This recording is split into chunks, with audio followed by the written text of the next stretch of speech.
Hello, I'm Dale Ander, and I'm a member of the Control Center Development and Support Team. Welcome to a series of videos covering the key capabilities of Control Center Monitor. This specific video is about a feature called service level criteria, and we'll show you how to create the schedules for your SLCs. In case you don't know, Control Center Monitor can be used to track key actions and activities that are occurring across your B2B file transfer infrastructure. And Control Center consists of a number of services. One of them is called the rules service, and others are called node services. The node services are responsible for monitoring servers, and these node services get data about the activities that are occurring on those servers. They also are able to generate server down, server up kinds of events. Now, all of these events generated by the node services are passed to what's called the rules service.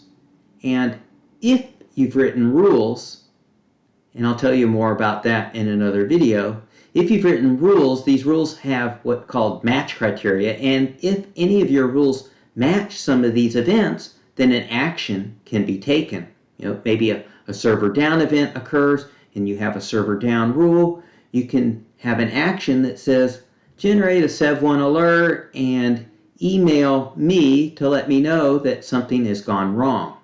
You can also send traps as well as run operating system commands, maybe run a program. That said, these rules can't help you about things that don't happen. Maybe you want to ensure that some process that does a transfer runs every day by 5 p.m. or every Friday by 5 p.m. You name it. In order to know about things that don't happen, you define a service level criteria, or SLC. And in the SLC, you'll associate a schedule with it that says when this thing that I'm about to set up is supposed to happen, and some match criteria that identify the events that are supposed to occur. And the SLC service will generate events based on what it sees or doesn't see. So if this process does not run, there will be some SLC events about that fact, and I can have rules to watch for them and be notified about something that does not occur. So I hope that's enough of a background on SLCs to get you going. And for now, I'm going to show you how to create an SLC schedule. I'm signing in to Control Center. That was the login screen. Now I'm on the dashboard. To create a schedule, I'll click Manage on the toolbar. And over in the left navigation pane, I will look for SLC schedules. Click on it. Now the table of existing schedules appears. To create a new schedule, click on the blue Create button. There are two types of SLC schedules. One's called calendar, one's called duration.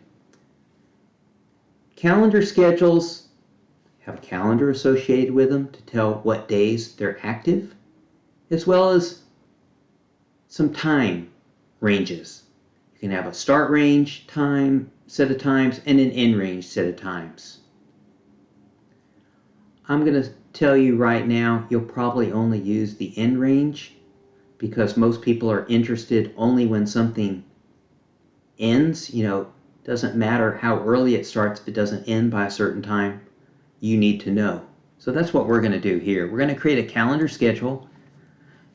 I highly recommend you come up with a good naming convention for your names so that you can reuse these schedules. And also so you don't have to dig into the details, show the details to know what they are. Just know what they are by the name. And this is going to be Fridays by 5 p.m. In fact, it's going to be Fridays by 5 p.m. Central Time.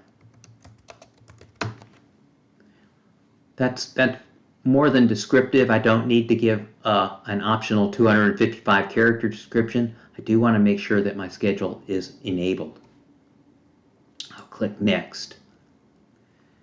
Now I need to pick the calendar. Remember I said there's two parts to a schedule, a calendar schedule, at least where you give the calendar name that identifies when your schedule is supposed to be in effect, as well as an optional start range or end range. You have to give one, but you don't have to give both. So first I'm going to pick my calendar. I know that there are some built-in calendars for Control Center. It's very handy. Like this one for Friday. It's every Friday or every Monday. There's also, I want to point out, a daily built-in calendar. You'll find that you use those frequently, and if they're not acceptable, we could click on this Create a Calendar and create a custom calendar, and that'll be a topic for another video. For now, we're choosing the Every Friday calendar. And remember I said this is Fridays by 5 p.m. Central Time? If it was going to be for Fridays 5 p.m. in Hawaii, then I would click this. I would set the time zone for 5 p.m. for Hawaii, and I would put my end time here of 17:00.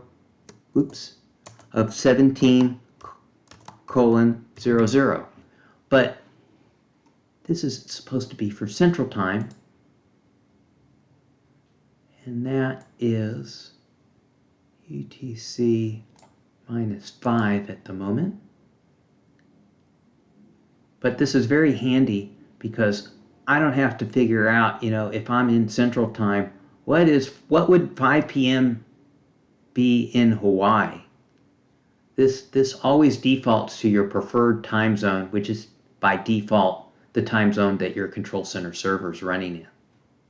So next, I could give a start range, but I'm telling you, you most likely will never need to do that.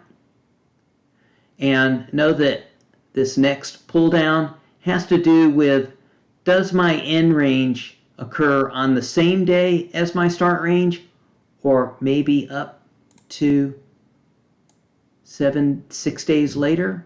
But in this case, we don't even have a start range, so we'll just leave this to calendar start day.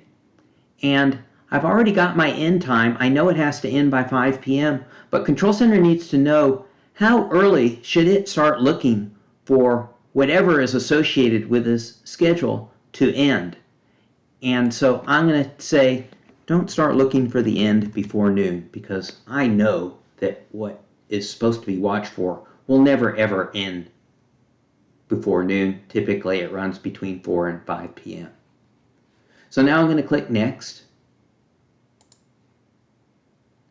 This is where you can set who has permission to use your schedule, your calendar schedule in this case. And I'm going to leave it's visible to all users. I'll click Next. Now I'm on the summary screen. We're almost done.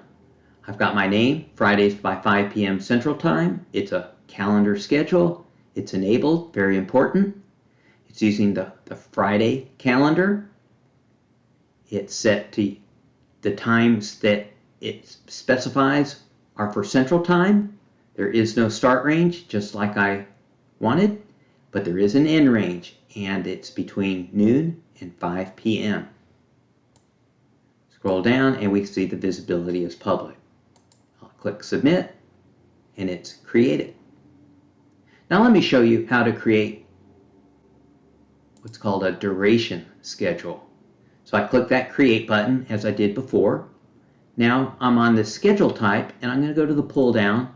I'm going to choose Duration Schedule.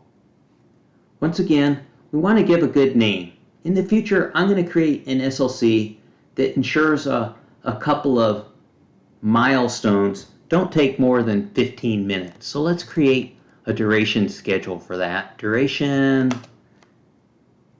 0 to 15 minutes. I think that's a pretty descriptive name. I'll leave this description empty, but I do want to make sure that this is enabled, and it is. I'll click Next. Very little to set up for a duration schedule. Here's where you'll give the minimum. Unless you're concerned about knowing that something took too little time, always set this to zeros.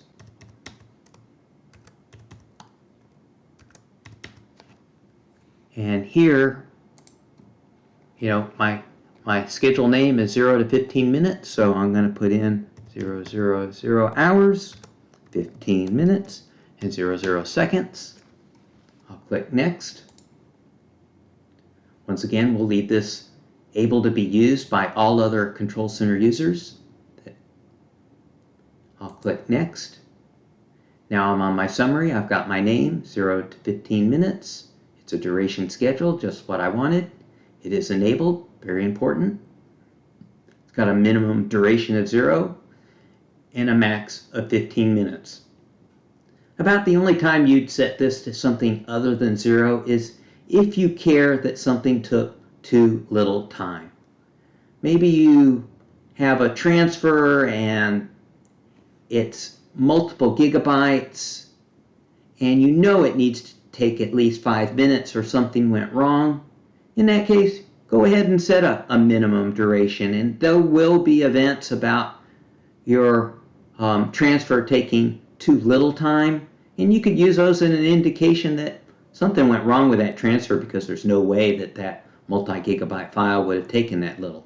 But in this case, we only want to know, did something take too much time? So we left that at 0, and we're using 15 minutes here.